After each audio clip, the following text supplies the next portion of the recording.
કેમ છો? મજામાં?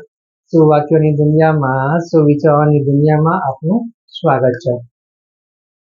મારા મિત્રો, એવું કહેવાય છે કે આજના સમયની સૌથી મોટી જરૂરિયાત એ છે કે વ્યક્તિઓએ અખંડિતતાથી કામ કરવું, ઇન્ટિગ્રિટીથી કામ કરવું, અખંડ રહેવું. આવી જ કોઈ વાતને સુવિચાર તરીકે મેં લખ્યો છે.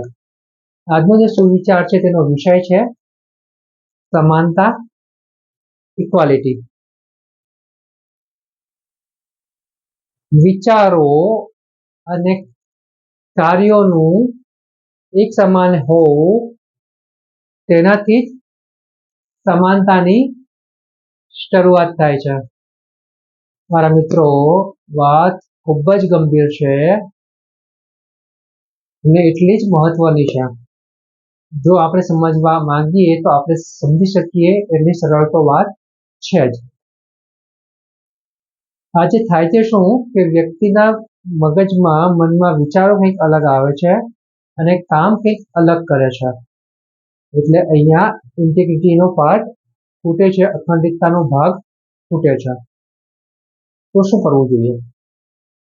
એના માટે સૌથી સરળ રસ્તો એ છે કે આપણા મનમાં જે કાંઈ વિચારો આવે છે તે વિચારોમાંથી આપણે આપણી વિવેક બુદ્ધિનો ઉપયોગ કરીને જે વિચારો સારા લાગે, જે વિચારો ઉપર કામ કરવા જેવું લાગે, તેની ઉપર સારા અને સાચા રસ્તે કામ કરીને વિચારો અને કાર્યો વચ્ચે સમાનતા લાવીએ તો જ અખંડ રહી શકાય છે, તો જ અખંડિતતા આવી શકે છે, ઇન્ટિગ્રિટી આવી શકે છે.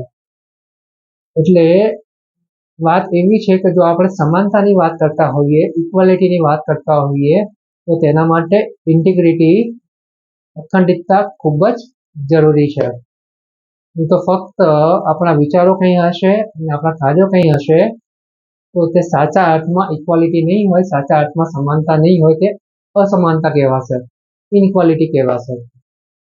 મારા મિત્રો, આપણે આપણા જે કોઈ લક્ષ્યો સારા અને સાચા બનાવ્યા છે તે લક્ષ્યોને સારા અને સાચા રસ્તે સંતોષપૂર્વક પહોંચવું હોય તો ઇક્વાલિટીથી કામ લેવું પડશે અને ઇક્વાલિટી માટે, સમાનતા માટે ઇન્ટિગ્રિટી ખૂબ જ જરૂરી છે. અખંડિતતા, અખંડ રહેવું ખૂબ જ જરૂરી છે. માટે જ લખ્યું છે કે વિચારો અને કાર્યોની સમાનતા જ સમાનતાની શરૂઆત કરે છે. Thank you.